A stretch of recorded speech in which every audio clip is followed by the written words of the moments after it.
This podcast is powered by Zencaster. My guest on today's podcast is Kerren McKeeman. Kerren is an aerialist and acrobat whose work has been featured on stages across the globe, from North and South America to the Middle East, Europe, and Asia. After performances in 2010 with Troupe Vertigo in Los Angeles, Midnight Circus in Chicago, and Cirque Mechanics in Las Vegas, Kerren has made numerous appearances in film and television and performed in venues from intimate theaters and cabarets to Olympic stadiums and the majestic big top of Cirque Du Soleil.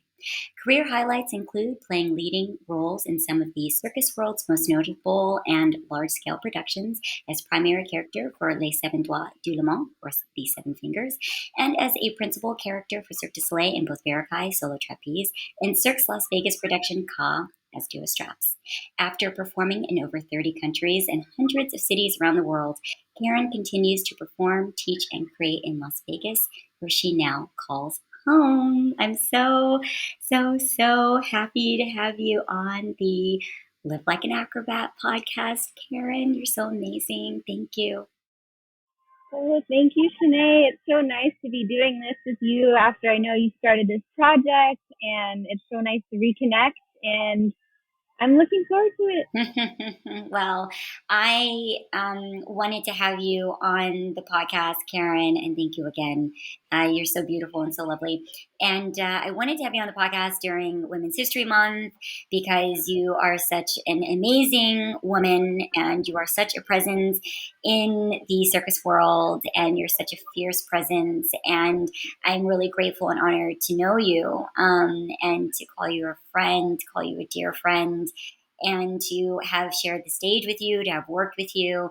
There's like several things that we've shared that, you know, are really special and really unique and over the course of like so many years. So I'm really grateful to have your insight shared on the podcast for Women's History Month and to, you know, see kind of like what your journey has been like, because you've had such a like well-rounded, I think, experience is what I think about when I think about your career. I don't know, like well-rounded and polished and like directed. Like Kerren, for those listening in, Kerren has direction. She's focused. She has discipline, and you've just really made your way. And that to me is just is very unique and something I think that's very commendable.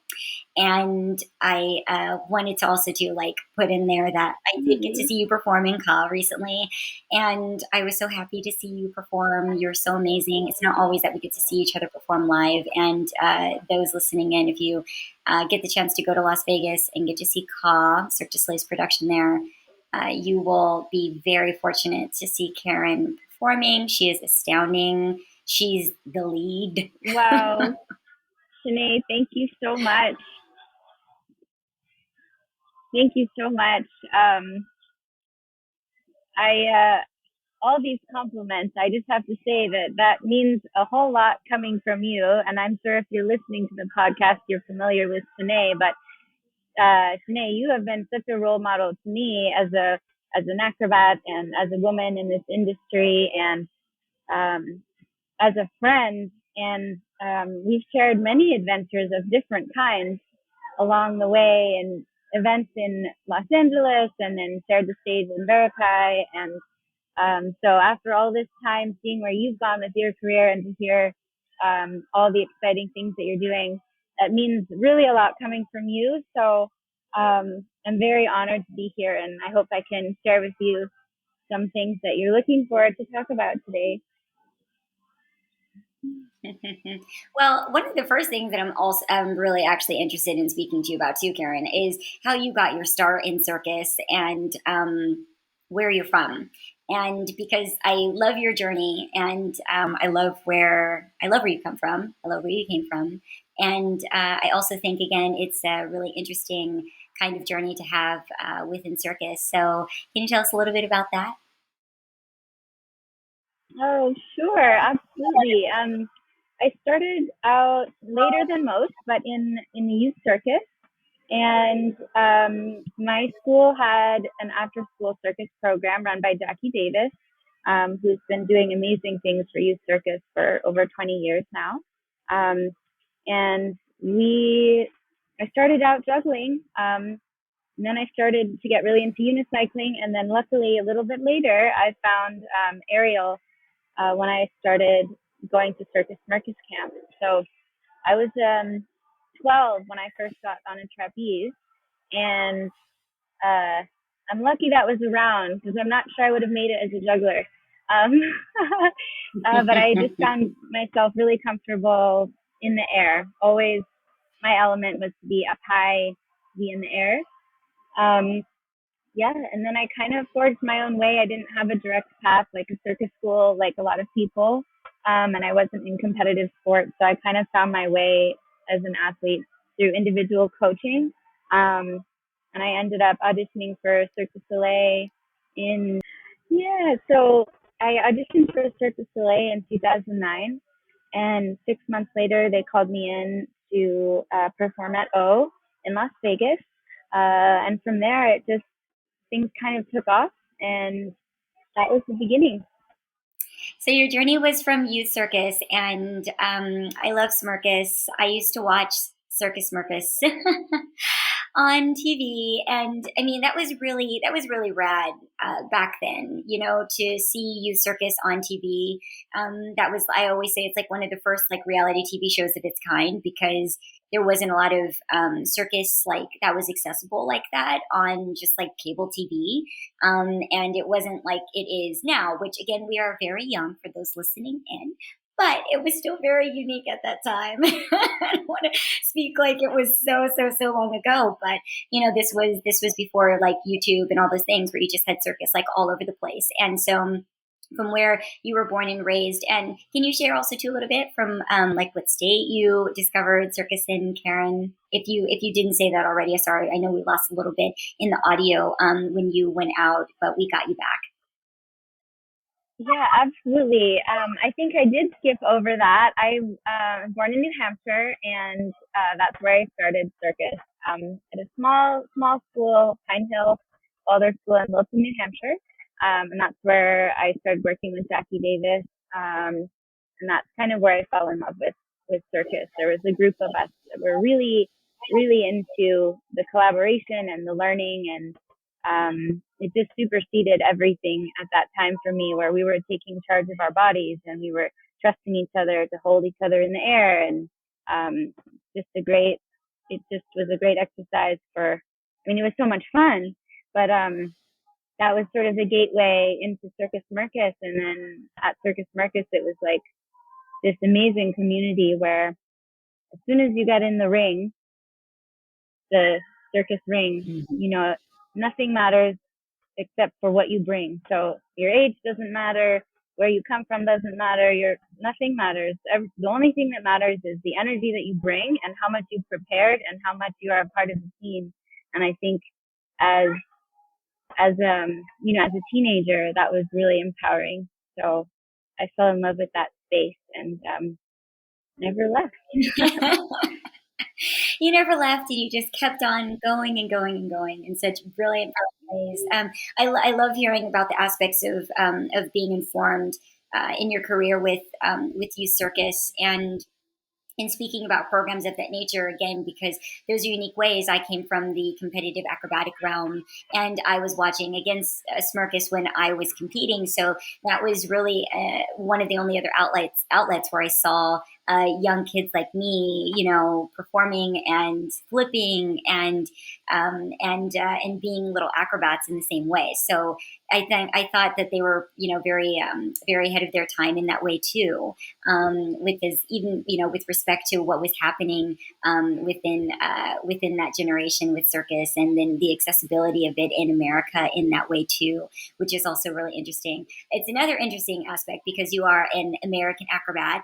Again, I am very I very much love speaking about that as well, because for a very long time we were a small demographic within circus, and we've really made our way. And I like to remind audiences about that as well, that even though we had Big Apple and we had Ringling, independent circus performers that are American, we've, really made our way over the last few decades in being front runners within this industry and in this business. That also, too, most of the coveted roles in many respects could go to Eastern Europeans. And so, or Europeans just in general, because they have the history, they have the circus families, they have so many different things that we, as being Americans, like just didn't grow up with. Like we didn't have that. We don't come from circus families of generations that are behind us. So our paths are just uniquely different, just based upon those things, and both are unique and special for different reasons. But I have always loved and continue to love too to see the evolution of American circus performers and being independent and going in and out of show and in and out of production like you have, because you've worked in so many different capacities, Kerren, in so many different ways. And again, of being a soloist as a woman, I mean, again, things that kind of seem really normal now, they've taken time to get there, and there's still, I think, a lot of work to do. But that's work that you're doing, like, obviously, just by being yourself and being who you are. But I did also, too, want to ask, what was that transition like, Kerren, of going from that youth circus environment and then, going and performing and auditioning for Cirque Du Soleil and expanding into performing on your own, and what that has felt like, too, and being a soloist. And kind of also too being independent in some ways, because you've not just stayed in one show for years and years and years, even though you had very long tenures in the shows that you've been with. Yeah, well, I love what you're saying, and I love, first of all, that you're touching on what it means to be an American athlete, an American circus artist, because when I was getting really into it in high school, and even now, there wasn't a lot of respect for it. Which I didn't realize until I performed in Europe and Russia, where they immediately respect the lifestyle that you've chosen and the path you've chosen as to be an artist and an athlete. There's an immediate respect. So yes, you and I could probably talk about that for many, many different topics on that idea. But yeah, so bringing it back to doing so many different things and doing solo work and transitioning from youth circus, I guess, because I didn't go to circus school, I really took my training seriously, and I felt really, really lucky to be at Cirque du Soleil, and I always felt like I had a lot to learn. So I was always trying to learn whatever I could, and something that Circus Mechanics does very well for all of the performers is you're given a lot of time on stage. So you're young, but you're allowed to be yourself, and you're allowed to connect with the audience. So you can find yourself in that space, which I think is very important to be a true artist, is to feel comfortable with yourself and to be real on stage. So I'm eternally grateful for that experience. And then that's something that I brought with me throughout the years of performing different characters and different roles, is finding that a piece of that role in yourself, so that you can truly express that character from a really deep level, and it's not just a movement or a look or this or that. So I brought that with me throughout the years, which I think helped me a lot in some of the characters that I played.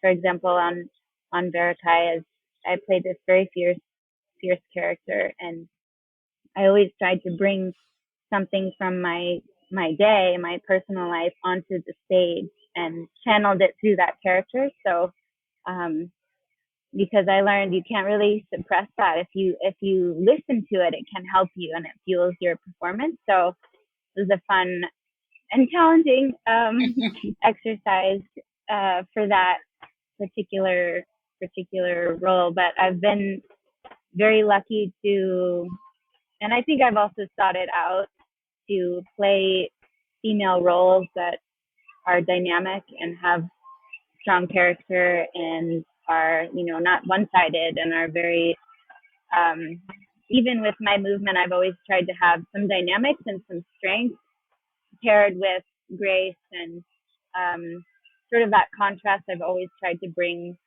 to my act, just to show that women can be strong and beautiful, and we can be powerful and delicate at the same, at the same time, and that we're dynamic characters, So I've been lucky to play those roles, and even at Ka now, my character embodies that a little bit. She's a princess. She's young. She's finding her own way. But she's a fighter. She's a martial artist. So she's got this fighting spirit. And the beginning of the strap act starts out with, someone rescues me in the forest. It's the firefly, and he takes my hat, and I steal it right back. So there's this sort of fierceness that she's facing her fear. She's in a new place. She's completely vulnerable, but she's not afraid. So those are things that I've been lucky to find on stage throughout my career. I don't know how you do it. I mean, you have so much energy, Kerren, and what you give on stage. Also, too, to let listeners in, Kerren is just, I think, inexhaustible. And I don't say that in a negative sense. I say that in a very great sense, because Kerren's also very balanced as a person. From what I've seen up close and personal, she takes care of herself. And I think that you're a beautiful testament to that, Kerren, in terms of burnout, in terms of maybe overgiving, and also to finding a way to channel your energy each day on stage in the way that it means something, and bringing that spirit and that presence back to performance and what that means, because sometimes it can be a paycheck, or it can be a phoning it in type of day, which we all have those days and we all have those moments. But I have to say that with you, it doesn't seem like there's so many because you are you have so much energy. You give, you're so generous. That's very sweet, but especially coming from you, Shenea, because I feel likewise, you have endless energy, endless love, and you're so interested in people, and you're so dedicated to what you do. And I feel really like that means a lot coming from you. But yeah, I mean, I think you're aware too of how people are inspired by what we do, and that sometimes I get feedback, but we could go for a month and do shows for 30,000 people and never hear any feedback at all. But I know when I do hear feedback that there's people in the audience who have never seen anything like that, and they're inspired by the teamwork and the focus and the dedication, and they take those feelings home, and they take those feelings to wherever they go back into their lives and the rest of the world. And when I do hear feedback, sometimes it's like, my daughter was so happy to hear or to see a woman be strong, and or a small woman be strong, or a small woman be fierce, or just to see these things means something to people. So even though we don't hear feedback every day, I know that that's happening, and we know as performers that that's happening, and honestly, I'm sure everyone on the podcast has experience with you, but if you see Shenea perform, it's really something. It's really incredible, Shenea, and so many people admire what you bring to the stage and how strong you've been for so long in what you do. So, yeah. Even the other day at the gym, everyone's wondering who that was across the gym training and looking so amazing. So I have to hand it right back to you. Oh my God. Oh, you're so beautiful and amazing. Thank you so much, Kerren. I let you know. I'm honored that you would say that, and it is like so wonderful to train with you at the Circus Center right now too, because that's like a unique new experience that I'm having. And again, I love that you have taken your talent and you've moved it into so many different specialties. Like Kerren can really do everything, and I always tell her this, like she can do everything. And that's also Mm-hmm. a special quality. And again, because you apply yourself. And I think that there's beauty in any aspect of your career at any time in your career when you're still willing to grow and be open to learning. And that can be a very challenging thing, I think, and especially being a woman in this business where people try to depreciate your value to a certain extent. Not always and not fully, but we get a lot of questions of if we're done and if when we see our exit, when we don't see that exit for ourselves, which I usually find fascinating. I always say, I feel fine. I feel great. And Kerren looks incredible. Kerren looks great. I mean, like we feel just, I think that you continue to just get better and more encouraged. And like I always tell people have been telling me that I aged out of my career ever since I was like 16. So I've been hearing that for so long, and knowing other fellow women circus performers too that have had experiences in that way. Where it's always like your days are numbered to a certain extent, and I love the fact that through our generations especially, which I usually remind them too, that, like even older circus generations, like they were performing well off into, different times in their lives. And so I do think it's strange where it's become some kind of, in some ways, like youth obsessed. And maybe that just speaks to the larger culture, but I've usually tried to defend it where like I don't feel like circus has ever been that way. I've seen circus, be adapted over the course of someone's life in many different forms and things. So, how has that made you feel, Karen, in experiencing that for yourself? Because I know for me, it's comes up so often, even when it's so not part of a conversation that I'm even having, because I'm just having an amazing experience and living my life. Mm-hmm. Yeah, I'm glad you bring that up. I think it's something that, I mean, as performers, anyways, we're gonna face criticism, and people are gonna question what we're doing in an industry that isn't stable. For example, it's a creative industry, so yeah, for sure, I've faced questions my whole life, even just being in the industry.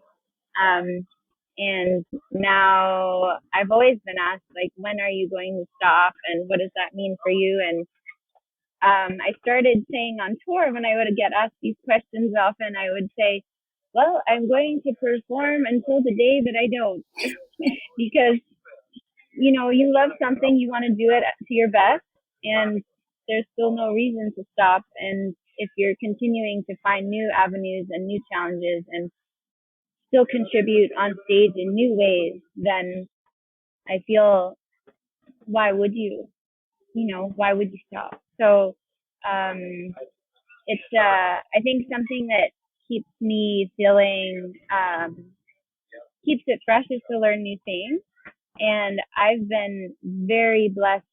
I've really come to enjoy what I call cross training, which is even if I train for fun, train straps for a couple weeks, get really into it, and then maybe the fourth week I get back up on the trapeze. Immediately, things, movements, and explorations that I've done on straps will translate into trapeze. And I've been doing trapeze the longest, since I was 15, 14, actually 12. Um, and I'll find something new. And it's because I've trained a new discipline and let new movement come into my body. So there's always more. There's always more to learn, and there's always more to explore. And for me, cross training, where I think some people might feel like it dilutes your specialty, I feel if you manage yourself well, that actually adds to your specialty, and it increases your versatility, and it keeps it fresh, because um, we all need to be at the basic level of something, because that uses the sort of beginner's mind, and that's where a lot of magic happens, at least for me. So I appreciate that Circus has always given me that opportunity. Um, to do that. That's so beautiful, Kerren. And if you could hold that thought. Hey, it's Shenea, enjoying the podcast, wondering how I make it. If you ever want to start a podcast or make and edit video content, Zencaster is the best tool for newbies and professionals. Easy to use, phenomenal audio and video quality beyond, and offers a free trial. Join the podcast community at Zencaster.com and don't forget to use my code Zencaster-Shenea Stiletto for 30% off your first 3 months of professional podcasting. The link is in the description of this episode. And now back to the show. That was beautiful, Kerren. You are exquisite. And thank you for sharing that, your philosophies and what you've discovered for yourself that works and has allowed you to continue to flourish in the way that you have. Because for someone like you with this high level of skill as you have, with this level of longevity and going in and out of different specialties as you've had and crossover, I think it's so important to understand and hear how you've done it, and how you take care of yourself and what that means and what that looks like and what that sounds like. And I think that it's very important in sharing the knowledge with others that are maybe confused about how to do that or how that might look for them throughout their careers. And I think that in the sharing of that, it really expands the environment so that others can maybe follow suit or try things in a different way that they maybe haven't tried before. And even again, with respect to, being a woman in this business, I love everything you said of, not of telling people you're done when you're done. And I think that's the best response ever, because it really is, isn't it? I mean, it is up to us. And I think, the societal pressures of things can be a lot, and it can, change people's paths in ways that maybe they wouldn't have predicted or wouldn't have wanted. And I continue to love to see current generations, and I think future generations, doing it their own way and living on their own terms, performing on their own terms, creating on their own terms, and not things that are defined, for us. I also, too, with respect to, the culture of women in circus, and maybe you can also speak to this too, Kerren, in terms of wanting to see more women in positions of power and in positions of influence in circus. Women, I think, in circus hold up half the sky. Women lead most of the circus studios, most of the circus schools. And yet I do feel that women are still pretty underrepresented in positions of influence and of power. And it's something that I would like to see change over time. And I think that, again, it is something that is changing, but I do think that women bring so much to the circus space. And it's not necessarily reflected in a lot of key positions. However, not I would say not so excessively that women are underrepresented, but I do feel that there is still an imbalance within our environment, with women doing a lot in pushing for circus and creating these environments and these spaces, but not necessarily always being like the CEO. Yeah, I'm glad you're bringing that up, because I think we face it a lot. And I have to say, when I got to CA, I was taking place of Erica Lynn's, and she's been an advocate for just for equal treatment of women and in terms of salary as well. So she had always negotiated at CA to have, it's a duo act, it's a male female act, to have the both sides be paid the same, because especially since sometimes, and more often than not, it's the female who's not actually attached to the straps and taking more of the risk. So things like that, there's been people throughout my life like her who have been dedicated to this sort of mission of, it starts with education of having people see it differently, because a lot of times it's always been a certain way, and that's just what people perpetuate. And so I think it takes some strong characters to show that, we're here because of our merit and because of how we show up and what we bring to the table, and that we are very versatile performers. And I think this touches also on something that maybe and here now I'm interviewing you, but I'm very curious about your feeling of also the flyer sort of position in acts and in just in collaboration and partnership, because I feel not only as a woman but as a flyer often, and I mean this in hand to hand but also in aerial, it's an interesting dynamic, and I think a lot of times I see flyers are getting thrown around, right? So we are oftentimes at a little bit more physical risk, and so I think that I appreciate when people respect that and also give authority to that position. So I do think that as a flyer and as a female, and also like you and I both are smaller, that sometimes we need to assert more sort of our place, even though it shouldn't really be that way, of course. But I enjoy places where I can be humorous and I can be fun and I can be small and joke about not being able to carry a big person, but also get respect for what I'm doing and how I show up as a flyer and a performer. So I think there are people who can understand both sides and allow that space for us to be who we are, because the porter can't exist without the flyer.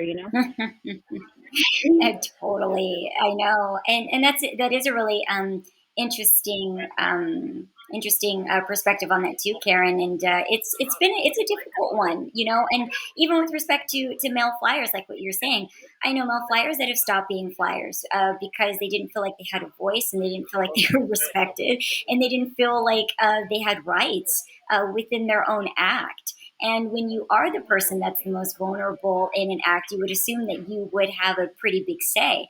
But for those out there that are not familiar with these roles, more so in the past, but it still happens quite a bit.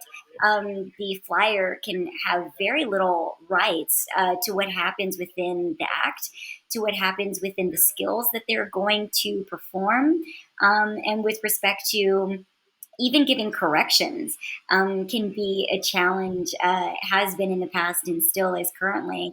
And I have faced that myself in the past. I would say that I did grow up in an environment where my voice was much more heard and viable as a flyer. So I got really, really lucky. But the experiences that I viewed from the outside in have been very discouraging over the years. And as I said too, that doesn't just apply to women. That applies to male flyers as well. But yes, I know we are tiny women, which also adds another element to it in terms of people seeing us as very childlike. And sometimes even forgetting that we're women, which I get that response from people from time to time. They're like, you're just so tiny, and we forget that, you're this woman who's had a lot of experiences, that has knowledge, that knows what she's talking about, and how important it is to be able to find your own voice and stick up for yourself, because I had to find my voice and stick up for myself in a lot of different environments too, and been privileged to see other women do that as well, and then on behalf of other women. So again, it's something that I continue to see evolve in this environment, in this industry, and that is getting better, I think, generation to generation, as we continue to assume these roles in different ways and bring different things to them. I love the space that I'm in right now. As a female flyer, I love being in this time in my life and in my career. But again, I also too know that it goes both ways, and the support that we need from the men in the business, and in calling upon them to support us when we do need those different agreements made or concessions made, or not special treatments, but things that are specific and unique to being a woman in this field, and being in partnership and holding different roles and holding different spaces, and reminding those out there that the listeners listening in, nobody understands your needs better than you do. And so in terms of making this environment better, like the example that Kerren put forth, which I, have examples of that over the years as well that are, super inspiring, where, you might think that that doesn't matter, but people may just not understand because they've never heard it from you, and how much that can change because it comes from you. And how that can change the course of an entire environment, and then change it for the next woman that comes into the role, like you did, Kerren. So it's like we stand on each other's shoulders and we build each other up and we support each other. And again, you've been such a supportive, beautiful woman, and beautiful person, beautiful artist, beautiful human being, Kerren, to me and to others that I've seen you be in contact with. And you are encouraging, and you are inspiring. And I love your perspectives on circus and on your career and on being an artist. And again, coming back to the balance of it all, because you have such a balanced perspective and you're so grounded.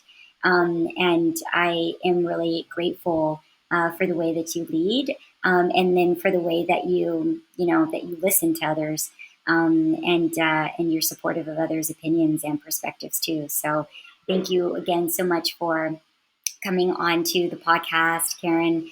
You are so fantastic, and again, so inspiring. And if there is anything that you would like to leave us with on the podcast today, I would be honored for you to do so.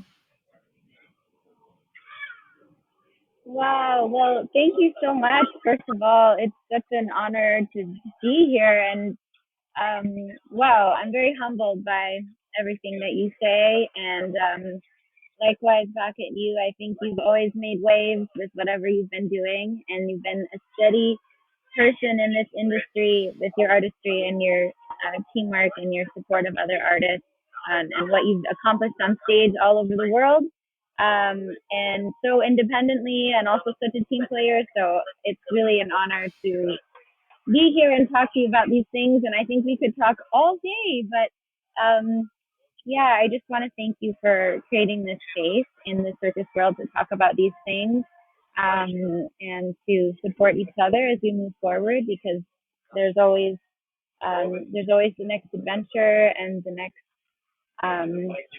path to pave for our friends and our community, and to maintain these spaces that are supportive and creative and doing what touches us about what we do, which is making art and pushing ourselves as athletes and as humans, and representing what we feel is important on stage and off stage. So I feel very grateful that you're part of that mission, to keep the circus world what it is. And I think that's something that always drew me to circus, was just the inclusivity and the focus on, collaboration between people of extremely different upbringings. Like if you look at Ka, we're probably over 30 countries. Who knows how many religions and backgrounds and belief systems, but we come together, and it doesn't matter what's going on in the world. Like we go beyond that to collaborate and to make something that's beautiful for people. And it's technicians, it's everyone. Everyone has an important role. You might have one lighting cue in the whole show, but you need to light that stage, and we need you to light that stage. And everyone is just as important as everyone else. So it's something I really admire about circus, and I hope it's nice to see circus get a little more recognition now after time. I mean, you've seen the changes since we were teenagers, so it's a good time, I think, for people to keep recognizing that about circus, and we'll just keep doing what we're doing. Yeah, like we always do. So yeah, that's it. I just wanted to thank you so much for creating this environment. And yeah, I hope we can chat more. I could always, like when we were on tour, we talk all night. So I can't wait to thank have you, you. Shenea. I love you so much. Oh, I love you so much too, Kerren, and I will have you on again in the future. It'll be an honor and a privilege to have you on, and I could talk to you all day. And I did want to dedicate this podcast to all of the women and girls of Ukraine. that are in our thoughts and in our prayers and in our actions. And in thinking about them, and again, reminding those listening in that if you are privileged to not be a refugee right now and to not be in the throes of war and not having to flee your country, as I and Kerren sit here in our privilege as Western women, excuse me, with the power to do a lot from where we are, and reminding all of my Western women out there how powerful you are indeed.